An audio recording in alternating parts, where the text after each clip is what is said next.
और साथ कई खास मेहमान हैं। प्रियंका मौर्य हैं, प्रवक्ता हैं बीजेपी की। प्रियंका जी बहुत बहुत स्वागत है। सिराज मेहंदी है, पूर्व नेता हैं कांग्रेस के। सिराज जी आपका बहुत बहुत स्वागत है।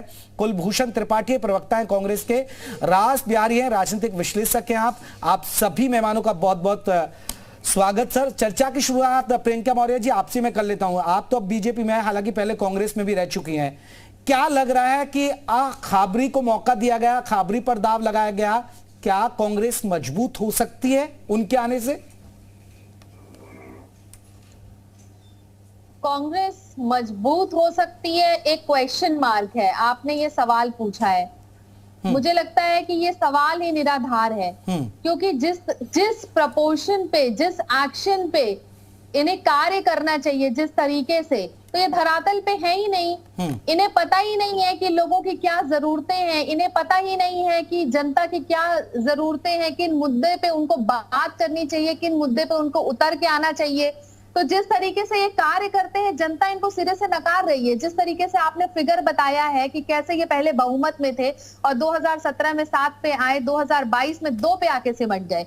तो ये जो एकदम से चुनाव के समय ये लोग बिल से बाहर निकलते हैं और नई नई जो स्कीम लेकर के आते हैं ना, वो खुद में सिर्फ थोड़े दिन के लिए ऊर्जा भरने की कोशिश करते हैं।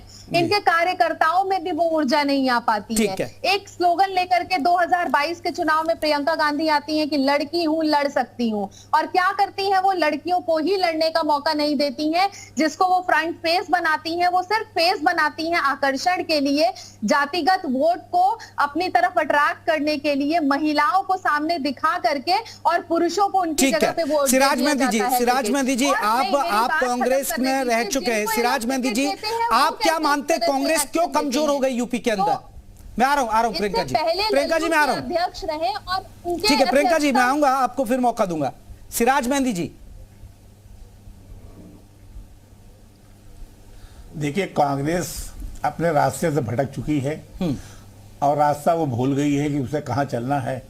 बड़े अफसोस की बात है, ये वो कांग्रेस जहां पहला प्रधानमंत्री जहां उत्तर प्रदेश से हुए, दूसरे प्रधानमंत्री उत्तर प्रदेश से हुए, तीसरे प्रधानमंत्री उत्तर प्रदेश से हुए, आज वहां पर कांग्रेस की स्थिति 1-2 विधायक पर सिमट चुकी है। क्योंकि अपनी रास्ता भटक चुकी कांग्रेस, अपने वर्करों को भूल चुकी है, अपने कार्यकर्ताओं को भूल चुकी है। आज जिस कमेटी की आप बात कर रहे हैं, खाबरी जी और उनके साथ जो 6 बनाए गए प्रांतीय अध्यक्ष, इसमें 80% लोग बाहरी है। कोई बसपा से आया, कोई कहीं से आया, कोई सपा से आया है। अपने लोगों को ना एडजस्ट करके, अपने लोगों को ना, खाबरी खुद भी बीएसपी से आए ना, खाबरी तो रख दिया है। तो क्या आपको वही तो मैंने कहा, खाबरी समेत जो 80% लोग हैं वो सारे बाहर से आए हुए हैं। तो क्या जो उनका कार्यकर्ता है कांग्रेस का, वो इससे खुश होगा? आप समझ रहे हैं? ये इसी लाइन से मैं चर्चा को आगे बढ़ाता हूं। कुलभूषण त्रिपाठी जी, ठीक है, आपने खाबरी जी को मौका दिया, लेकिन ये वो 2 लीडर से, अब ठीक है वो पार्टी में नहीं है, लेकिन वो कांग्रेस की खामी है कि आप अपने कार्यकर्ताओं को भूल गए हैं। अब दूसरे 2 दलों से आए, उनको आपने अध्यक्ष बना दिया, तो कहीं ना कहीं नाराजगी बढ़ेगी, संगठन मजबूत कैसे होगा?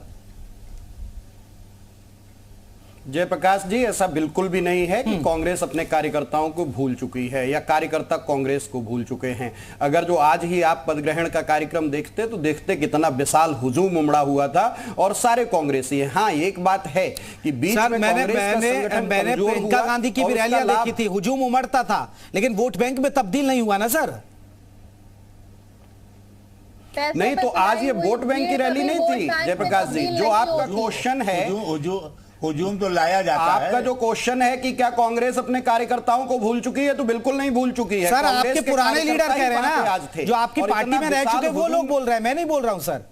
जो पुराने लीडर हैं और 2-2 लीडर बैठे बदल जाती हैं, वो कुछ भी बोल सकते हैं। जिनकी निष्ठाएं बदल जाती हैं वो कुछ भी बोल सकते हैं। इस समय देश में जिस तरह की राजनीति चल रही है, उसमें कई सारे ऐसे मुद्दे आ सकते हैं। जयप्रकाश जी, आप बड़े पत्रकार हैं, चीजों को समझते हैं कि अब जो नई कांग्रेस खड़ी हो रही है संगठन की कमजोरी के बाद, जिस तरह से एक नया विस्तार दिया जा रहा है संगठन को कि एक प्रदेश अध्यक्ष और 6 प्रांतीय अध्यक्ष, उन हर प्रांतीय अध्यक्ष के साथ एक राष्ट्रीय सचिव और एक प्रदेश अध्यक्ष के साथ राष्ट्रीय महासचिव, तो ये एक नए तरह से संगठन को बनाने की कोशिश है। कांग्रेस को उम्मीद की नजरों से प्रदेश और देश की जनता देख रही है। जिस तरह से राहुल जी की यात्रा से जनता जुड़ रही है कांग्रेस की ओर, ऐसे समय में एक ऐसे संगठन, ठीक है, आप भारत जोड़ो यात्रा निकाल रहे हैं, लेकिन सर आप मुझे बताइए ना, मुझे बताइए, और जो कम से कम इन्होंने ये तो मान लिया कि कांग्रेस जुड़ रही है। मैं यही कहना चाहती हूँ कि ये जो भारत जोड़ो अभियान चला रहे हैं, सबसे पहले तो इनको कांग्रेस जोड़ो अभियान चलाना चाहिए और मैं इनका शुक्रिया अदा करना चाहूंगी कि इन्होंने मान लिया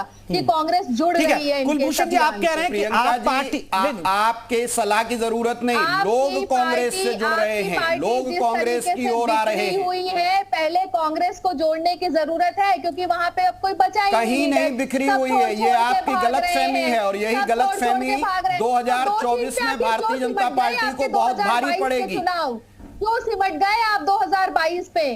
कहाँ गए वो आपकी भीड़? जो गलतफहमी भारतीय जनता पार्टी की है वो उसको 2024 में बहुत भारी पड़ेगी कि कांग्रेस बिखरी हुई है, कांग्रेस ताकतवर नहीं है, ये फैलाया हुआ। प्रियंका जी रुकिए, प्रियंका जी रुकिए, चलने वाला है। कुलभूषण जी रुकिए, मैं राज बिहारी जी को भी जोड़ लेता हूँ, राजनीतिक विश्लेषक है, एक रिएक्शन उनका भी ले लूं। रुकिए प्रियंका जी, प्रियंका, राज बिहारी जी, मेरा सवाल ये है, जिस तरह कांग्रेस में रहे जो दो नेता आप देख रहे हैं, प्रियंका जी भी रही हैं और सिराज मेहंदी जी भी रहे, उन्होंने कहा कि कार्यकर्ताओं की पूछ नहीं है पार्टी के अंदर, इसलिए ये हो रहा है। और दूसरे सबसे बड़ी बात है, आपको नहीं लग रहा कि प्रियंका गांधी चुनाव के टाइम तो बहुत सारी रैलियां, पैदल मार्च, बोट यात्रा शुरू कर देती है, लेकिन अब वो नजर नहीं आती हैं, चुनाव खत्म तो प्रियंका गांधी भी नहीं आती हैं। क्या ये एक सबसे बड़ी वजह मानते हैं आप? देखिए, अभी मैं सुन रहा हूं कांग्रेस के प्रवक्ता, बीजेपी प्रवक्ता कार्यकर्ता की बात कर रहे हैं। कांग्रेस में कार्यकर्ता की पूछ तो छोड़िए, नेताओं की पूछ नहीं है। कांग्रेस के आला नेताओं के पास जो हाईकमान है, उनके पास में अपने बड़े बड़े नेताओं के मिलने के लिए समय नहीं है, उनकी बात सुनने के लिए समय नहीं है। अभी हाल में देखा कितने बड़े बड़े नेता कांग्रेस के केवल इस बात पर पार्टी छोड़ के जा रहे हैं कि वो अपनी कुछ व्यथा राहुल गांधी को सुनाना चाहते हैं, सोनिया गांधी को सुनाना चाहते हैं, लेकिन कुछ सुनने को तैयार नहीं है। तो ये एक बड़ी वजह ये है, खास तौर पे कांग्रेस को ये लगता है कि जो राजनीति वो पहले जात पात की राजनीति करती रही है, परिवारवाद की राजनीति करती रही है, उसके सारे उत्तर प्रदेश में कांग्रेस फिर से जिंदा हो जाए ऐसा नहीं दिखाई देता है। दूसरी सबसे बड़ी बात है कि जिस तरह से प्रदेश कांग्रेस के अध्यक्ष बनाए गए हैं कि वो बहुजन समाज पार्टी में सांसद रहे, कि राज्यसभा के सदस्य रहे, तो जब और ये कांग्रेस के नेताओं को ये लगता है कि बहुजन समाज पार्टी में जो दलित वोट गया है, वो जो नया परिवर्तन आया है, ये नेता उस वोट को कांग्रेस में ले आएंगे। लेकिन सवाल ये है कि बहुजन समाज पार्टी के पास भी तो दलित वोट कहां रह गया? जैसी हालत अभी पिछले विधानसभा चुनाव में हुई कि कांग्रेस के 387 उम्मीदवारों की जमानत जब्त हो गई, 250 के आसपास बीएसपी के उम्मीदवारों की जमानत जब्त हुई। तो ऐसे में जो दलित वोट है, वो दलित वोट किसके साथ है, ओबीसी वोट किसके साथ है? ठीक है, कुलभूषण त्रिपाठी जी, एक बड़ा सवाल है, आपको नहीं लग रहा, आप ठीक है कह रहे हैं कि कार्यकर्ताओं की पार्टी के अंदर पूछ होती है, ऐसा नहीं है, हम तवज्जो दे रहे हैं, लेकिन सर बड़े लीडर, जिस तरह राज बिहारी जी ने जिक्र किया कि कार्यकर्ता तो छोड़िए, आप बड़े लीडर्स को नहीं पूछते हैं। आप देखिए जितिन प्रसाद देख लीजिए, आरपीएन सिंह देख लीजिए, बहुगुणा फैमिली देख लीजिए, उत्तराखंड से लेकर आप यूपी तक की मैं बात करूं तो आप लोगों ने उन्हें सीएम तक बनाया था, लेकिन आज वो कहां है? बीजेपी के साथ है। बिल्कुल जयप्रकाश जी, आपका ये प्रश्न लाजमी हो सकता है, लेकिन मैं बताना चाहूंगा कि बहुत सारे निजी स्वार्थ होते हैं, निजी हित होते हैं। पार्टी में सारे पद सबको तो नहीं दिए जा सकते, टिकट सबको नहीं दी जा सकती, सबको लाभ। दूसरा एक कारण है कि बहुत सारे नेता संघर्ष नहीं करना चाहते हैं। इस समय जिस तरह की राजनीति भारतीय जनता पार्टी कर रही है कि आप दूसरे दल से आइए, रेवड़ी लीजिए और जाइए, तो हो सकता है कुछ लोगों को कोई लालच आ जाता हो, संघर्ष करने की इच्छा न हो, लेकिन इससे कोई बड़ी राष्ट्रीय पार्टी कमजोर नहीं होती है। रेवड़ी दे दी गई है, अपने हित जिनके बाधित होते हैं उनको तकलीफ होती है। तो बीएसपी से आए तमाम कार्यकर्ता हैं जो पार्टी बीएसपी से आए शख्स को आप अध्यक्ष बना रहे हैं, तो क्या आपके पास कोई ऐसा खाटी नेता नहीं है?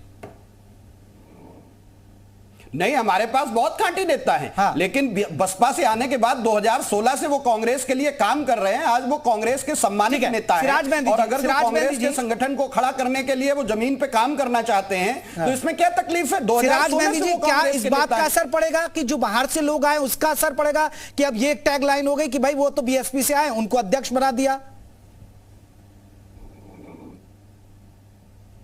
ये बहुत बड़ा असर पड़ेगा, ये समझ में इनके नहीं आ रहा है इन लोगों के।